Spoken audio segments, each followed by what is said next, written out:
Hey everyone, always Dizzy here. So this video, I am going to explain, as you can see right in front of you, on why you should play in a over the board or OTB chess tournament, assuming you haven't already. I've had this idea for a video for quite a while now, and I just love playing in over the board chess tournaments so much. I think any chess player that hasn't played in one should. That's why I made this video, and I'm going to outline the reasons why I think you should, as well as just kind of give an overview of some of the bad aspects of it, but mostly all of the many good reasons on why it's so great to do this. Yeah, so let's get going. Before I start though, this video isn't going to explain, it's not going to talk about like the rules or tips or suggestions or explain how to sign up and all of this. I might do that in future videos if anyone is interested. Feel free to leave comments in the video or wherever I post this if you would indeed like that as kind of an ongoing series. This video is really just going to showcase and focus on why you should play in an over-the-board chess tournament. Okay. So, okay, I wish this thing would show, but okay, as you can see here, so yeah, it's important to note that I am in Canada, so a lot of the things I say, they might be a little bit different depending on where you are. If you're in the US, most of what I say will apply to you as well, probably like 95% at least. If you're in Europe, things might be different because from what I've heard, like the European chess tournament scene it's a fair bit different than in North America. So things will differ a little bit there. To give some of my background of my chess tournament history, I've only been playing chess as an adult for starting to get close to 3 years now, still under 3 years, but I mentioned that because I'm recording this video in March of 2021, so I haven't played an over-the-board tournament in just over a year now. But right before the pandemic, I played in a fair bit. I went to 9 tournaments in the span of 15 months. I would have gone to more, but you can't go to every single one. But yeah, so in the course of 15 months, I went to 9 tournaments, and I traveled to 8 of them. One of them was in my city. I was lucky. Yeah, so if you've never played in an over-the-board tournament and you love playing chess now, honestly, I don't think you know just how fun and rewarding playing in a legitimate over-the-board tournament is. And as I have here in my notes, I wrote, personally, there's nothing I enjoy more. And it's nerdy and perhaps a little pathetic, but it's true. Like, it's one of my favorite things for sure, is to go to a chess tournament. Yeah, it sounds so nerdy coming out of my mouth, but it is so fun. Like, I just enjoy it immensely. And it's one of those things that you have to do for yourself, I feel, because you just have to go through the whole aspect of it and travel there, play those super long games, and just you have to do the whole thing to experience it and not just read about it, to really know what it feels like. But again, it's one of my favorite things, and I highly suggest you do it. Okay, so first of all, let's talk about the downsides. And let me take a sip of water here.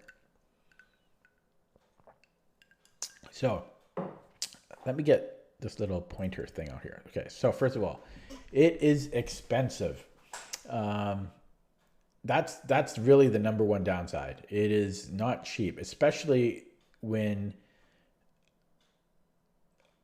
you're not really getting anything out of it, like monetarily in many cases. Um, so as I wrote here, there's a lot of expenses with going to a chess tournament. If you're lucky enough to have a tournament like right in your city, then okay, then it's not going to be expensive at all. But for most people, you're going to have to travel to go to a chess tournament. Like if you're in Europe or something, you might have one nearby, or if you're in a major city, you will probably have some in your city. But again, for most people, you're going to have to travel, and usually you will need a hotel, which are not cheap. Um, I've actually been, I've done about half Airbnbs and half hotels. It kind of depends on the location. Um, I've definitely been, and I might do this in a different video, but I've definitely been much more relaxed in a hotel than an Airbnb, because the Airbnbs I've been in, um, I'm trying to think, have they all been like that? Yeah, I think the Airbnbs I've been in, I was just renting a room, and it wasn't very private. There were like people in the house and so forth. When a hotel room is definitely more comfortable, but I won't talk too much about that. Um, Travel costs. Some people some people will take an airplane. Depends where you're going. Travel costs won't be too bad, but it's going to cost gas. In my case, I have to pay a lot for the ferry as well, and so forth. Food, not to be underestimated, because as I mentioned here, most tournaments, at least around here, are going to be between 2 to 4 days. Um, so you're basically your hotel might give you a breakfast, but you're basically about 3 times a day you're paying for food across 2 to 4 days. It adds up. Entrance and membership fees.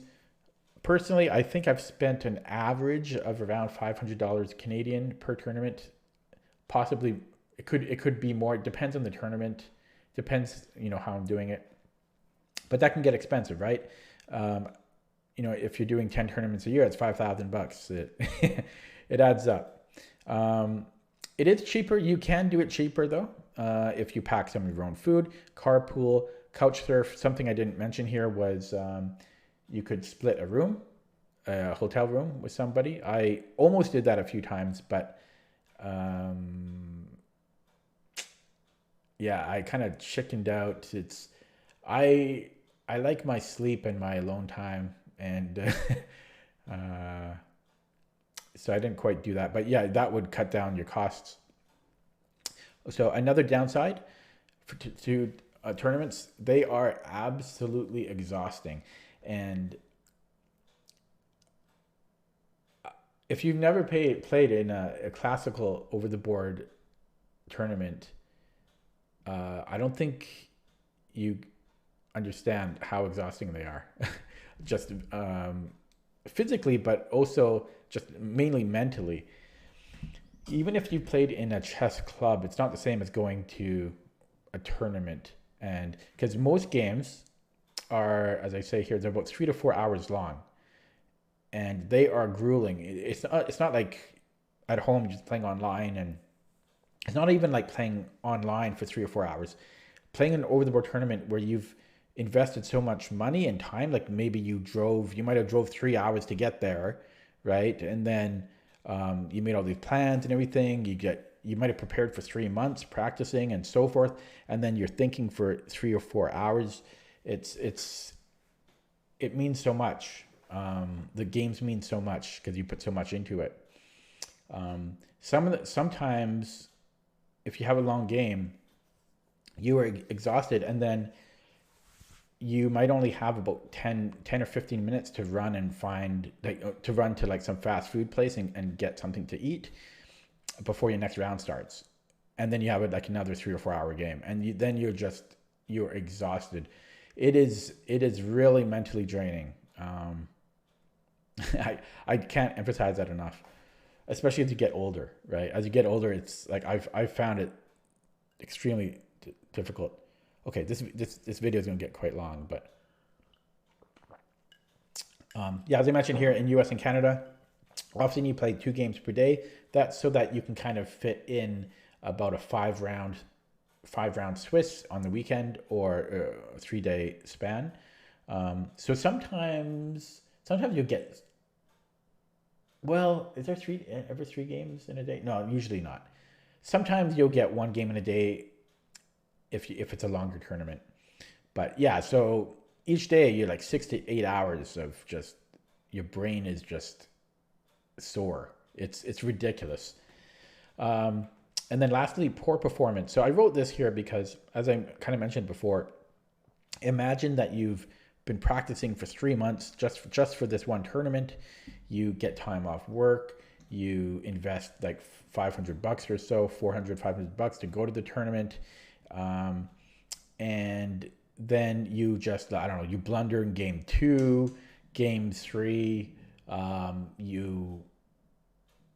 You accident, like you run out of time, whatever, and then let's just say you score terribly, you lose rating, and then you get to drive 4 hours home, and what did you get out of it? So that, like, personally, I've had very terrible tournaments since I've been going to them as an adult. I haven't really had.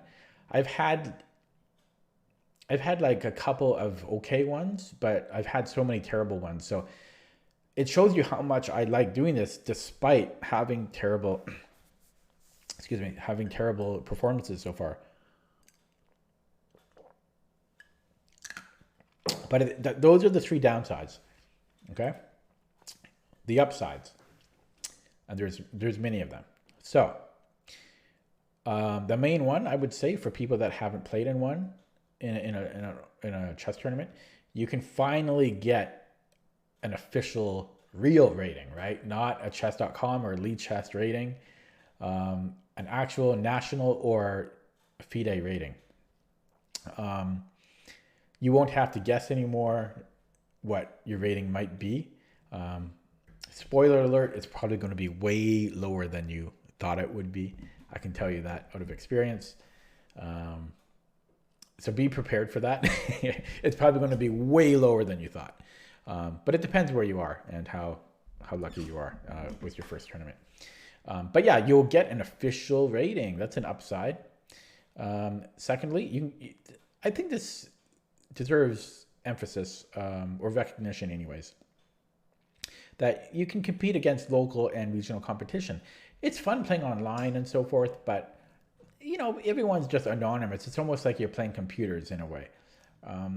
Playing against people that you see regularly, and they might be some of your rivals over time, it's a lot more interesting. You might prepare for some of them. They might prepare against you. You might hate certain players, which adds to the drama. You might be buddies with some. It's interesting. And then also you could say, like, okay, I'm best in my city, or okay, I'm top 10 in my state or province. It adds more of a realness factor. By the way, I really hope that this records. It would suck if it doesn't. But okay, thirdly, and I think this is, in my opinion, it's the most important thing other than this for new players, because I know so many people believe this, that they feel that they're too weak to play in a chess tournament. They feel like they have to be like a really strong player to be able to compete with others. But you are not too weak to be competitive. And the reason is, when you enter a chess tournament, in like most chess tournaments will have sections. You're not going to enter a chess tournament and then like be paired up against a grandmaster. So I'm going to show you one of the tournaments that I played in before, and I'll show you how that's set up. But before I do, I should give this caveat that you probably want to be at least 1400 lead chess, give or take 1200chess.com, to have a good time at a tournament, so that you at least, even if you enter a lower rated sections, so that you have chances of at least getting at least half a point or a win, right?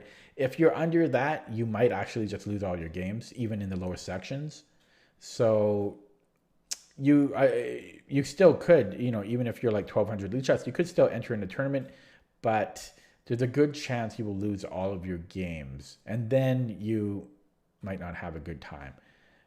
You probably want to like at least have half a point, as I say, in the tournament, in your first tournament.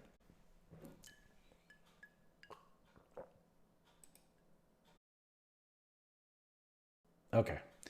Okay, so I need that one of the clapper things. Boop, cut here. Okay. So hopefully that's a smoother transition in the video here. So I wanted to show this. So this is a tournament that I played in 2019, and this was one of the larger tournaments that I've been to, and you can see that there were 4 sections. There was a premier section. This is basically means an open section. It means anyone can enter it in this section. So there were 2 grandmasters, Grandmaster Alexander Fear and Andre Gorovets, and there were some other titled players as well. But there were, this is the open section. So in this section, there were also people rated as low as like 1500, but it was a pretty strong section overall. So if you enter in that section, you will be only playing people within that section. You won't be playing anyone else. But there's other sections that you can enter. There's an under 2000 section. So as long as you're under 2000, you can enter it. Sometimes you have to pay an extra fee to do so. And then this tournament also had an under 1700 section and a under 1200 section. So that's why I say even if you are a lower rated player, you don't have to wait until you're super, super strong to enter in a tournament. You can, as long as the tournament has some lower rated sections, you can enter it and still be competitive, still have a really good time, maybe even place first place. Under 1200, you're probably not going to place first place if you're 1200 lead chess, but you might get a win in there or a draw. You can see there's people rated as low as like 500 in this section. So don't let the fact that you may not be super strong right now prevent you from waiting to play in a tournament. That's what I wanted to show there. Okay. Okay, so yeah, don't wait. You don't have to wait to play in a tournament. But as I said, you want to be probably around 1400 lead chess, 1200chess.com. Okay, next screen. Okay. Well, how come this is showing? There we go. More upsides. So if you love chess and are competitive, there's nothing better. I mentioned this competitive thing because if you're not competitive, if you love chess but you're not competitive, well, you won't enjoy chess tournaments nearly as much. So you really have to enjoy the competitive factor. It doesn't mean that you're going to win, but you have to be serious. You have to be serious about chess. That you want to improve, and you enjoy the competition and to enjoy it. I mean, it is a chess tournament after all. If you get super stressed out, well, even then it's fun, but you do have to have a competitive bone in your body to really enjoy going to a chess tournament. As I've said multiple times now, you invest so much into going to a tournament. You might have been studying for a very long time. You put money into it. You travel, which takes a lot of time and energy, and to put all that out there, and then all of those books you've been studying, all of those tactics you've been studying, all those openings and end games you've been studying, you get to put it on the board, and it's just so fun. Another upside, no cheaters. So I included this. I forget this dude's name, but this famous or infamous picture of this grandmaster who was, in all, world news a year or two ago. As you can see in this photo, caught cheating, but using his phone in the bathroom. I included that there just for fun. But the thing is, cheaters over the board is really extremely rare. So online is cheating is pretty rampant. Even in nationally run tournaments, there are cheaters still. If you want to avoid cheaters, play in an over the board tournament. It is while there have been stories of there have been cheaters playing over the board as well. As I say, it's extremely rare. It might happen maybe like 1 out of 1,000 games or something. And if it does happen, it means so much more because the player could easily get banned forever. They're not going to have many friends in the community. They might be blackballed. It's just not something you have to worry about. That's one of the best things of going to a tournament. You get to play someone and know that they're not cheating. Okay, next up, more upsides, man. More upsides. Okay, so the nicer tournaments have side events such as Midnight Blitz tournaments, Bughouse tournaments, and Simul's. So this is based off of my own experience. Again, it will vary depending on which tournaments you go to and where you are located. But yeah, again, some of the nicer ones that I've gone to, they have these side events, these Midnight Blitz tournaments. They're called Midnight Blitz tournaments, but they usually run until midnight. Bughouse tournaments, Simul's against titled players, usually a grandmaster. Sometimes there's little other things as well. Another upside, you can have the opportunity of seeing a title player like a grandmaster or maybe a streamer or a chess personality. I've been to in that tournament that I just showed not too long ago, the GPO, the Grand Pacific Open. That one I went to, there were 2 grandmasters. There was Andre Gorovets and Alexander Fear, both grandmasters. They actually played against each other. I believe Gorovets won. And in that same tournament, in an earlier year, Nakamura actually, so Hikaru actually went there. If I go back to that screen here, so if I go back here, was it this one? Actually, sorry, was there a link there? Oh, well, I'll do it this way. Well, first of all, actually, this is Andre Gorovets here. And actually, I actually played him in one of these tournaments. And it kind of sucks because I played him and there was a video of it. There were people videoing it. And I asked them if they could send me like a photo or video of it. And they said no, like, which is weird. But yeah, so I actually got to play a grandmaster in an actual blitz tournament. It wasn't in a classical rated tournament, but it was a blitz tournament because I was on board number 1 because I was doing quite well in that tournament.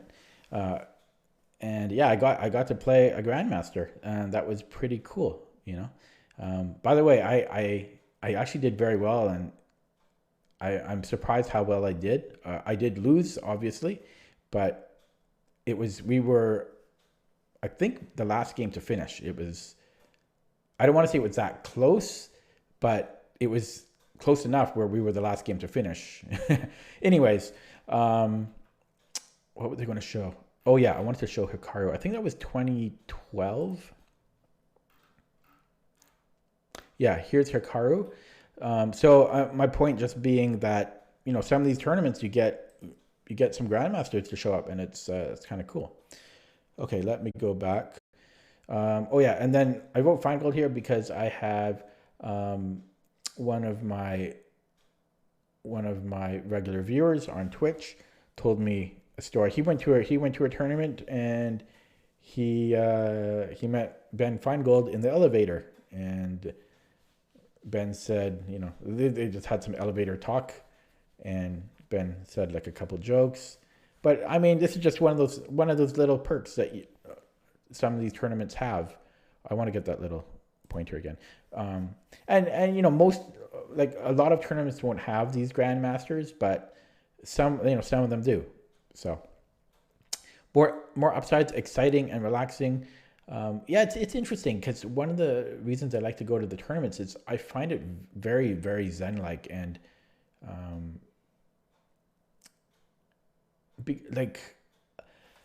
especially if you go in some nicer weather, and then if you're driving like 2 or 3 hours, you just get to forget about your work, and you just get to, especially if you go alone, I find it it's just very relaxing. I've been carpooling with somebody more recently, and that's still relaxing. But it's just the fact that you're going somewhere. It's a leisure activity. It's really good to de-stress. At the same time, it's very, very exciting. At least I find it very exciting. It's always fun to play in a chess tournament. So it's both exciting and relaxing at the same time. It's usually relaxing on your way to the tournament, and also if you've done well or you're doing well in the tournament. It's not relaxing. It's not as relaxing going home, and especially if you've had a bad tournament. Then that ride home can really suck.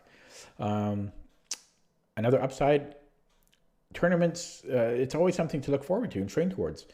If you're just playing online, or even if you play in a club or something, it's kind of like, it's almost like, what's the point? It's like, okay, well, chess is fun and so forth, but it's just like, just playing online is just, it's almost, I don't want to say it's pointless, but it's like, it kind of is. Going to an over the board tournament, that's where everything is at. And I don't know. I don't want to get too crazy in that, but it's just, I personally just feel like that's really where it all matters, and where you want to do well. For me, when I play online, it's really just a vehicle to practice and improve, so I can do better in the next tournament. Almost nearing the end here.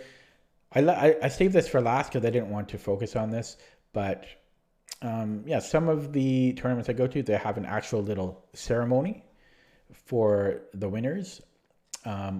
Actually, I forgot to put this in my notes. One of the tournaments I go to, it's held in Easter, and they actually have little prizes, like door prizes, at the start of each round. It's like a raffle, and they do it to help make people show up on time, because they do it by board number, and if you're not in your seat, you don't win the prize. But they'll give out like cash or like gift certificates or whatever. But there's little things like that. But yeah, anyways, there's you can win money. Usually not a whole lot of money, depending on the tournament. Some tournaments you can win a lot of money, like the World Open. You can win a lot of money there, like $8,000 or something in your section. Like, even if you're lower rated, even if you're like 1,500, you could win like $8,000 or something. That's in the World Open though. That's a big tournament. But yeah, there's cash prizes. That's one of the reasons why there's an entrance fee. And then on trophies, right? So I didn't want to focus on this, but this is a perk to go to those tournaments. I would love to win a trophy. I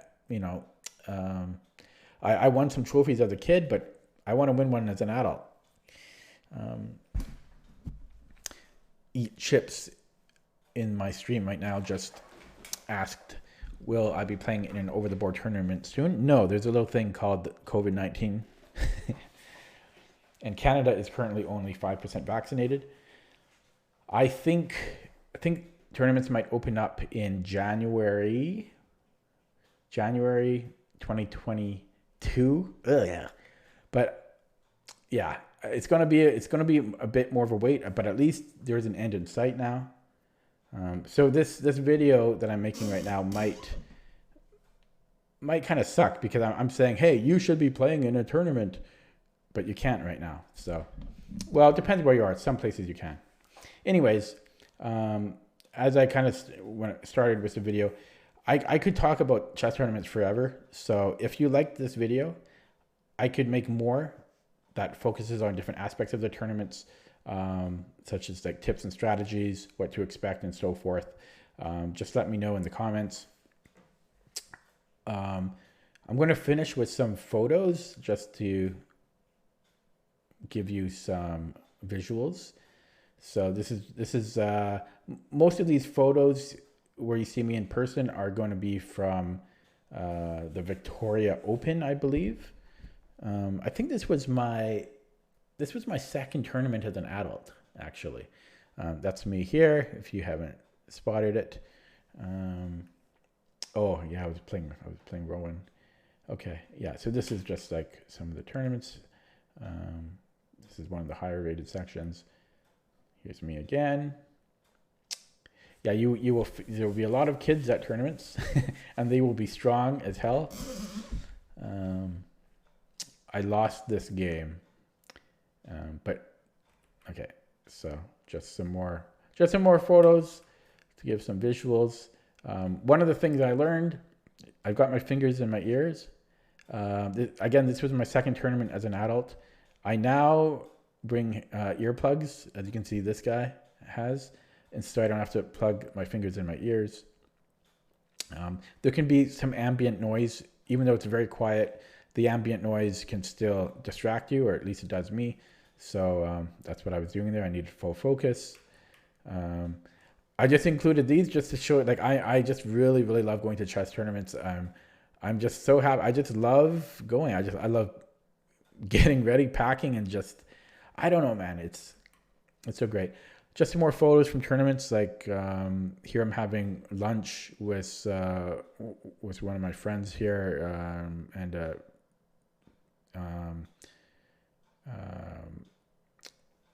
chess player in the tournament as well. This was my Airbnb with a really fat cat. The Airbnbs just make it more interesting. There's just me at one of these tournaments. This was the playing. This isn't not the playing hall, but this was just the entrance to this. One of the tournaments was held in a university. This was one of the nicer hotels that the tournament was in. This is my favorite tournament that I go to, the GPO, the Grand Pacific Open. It's in a 4-star hotel, and in a beautiful spot in Victoria, Canada, right like on the waterfront, and it's just very beautiful. And then this is from that same tournament. I don't know why I included this, but this was after round 5. Yeah, so this was going into the last round. I was doing very well. I was in second place here at this tournament. This is from 2019 again. Yeah, I lost to this guy who played a literal perfect game against me. Like, I ran it with Stockfish. He played perfect, like not even an inaccuracy. Like, he just played perfect. And the only way for me to not lose that game, I would have had to have found a really complicated move. So anyways, there was one more round. This was a 6-round tournament, and I lost. So I lost against him, and then I lost my last game as well. Unfortunately, I blundered. I think I got a little bit tired, but that's too bad, because I would have finished Well, I might have tied for second, but I think I would have won clear. No, I would have tied for second. Yeah, so if I won that last game, I would have tied for second in one of the bigger tournaments. But anyways, go to a chess tournament once the pandemic ends. But you can start practicing now, and you could start planning on which tournament you would like to go to. There might not be any scheduled now, but you could start looking around and start practicing and so forth. But anyways, I highly recommend it. There's nothing better than a chess tournament, man. It's the best thing in the world. Okay. Thanks for watching. If you liked this video, feel free to like it or subscribe.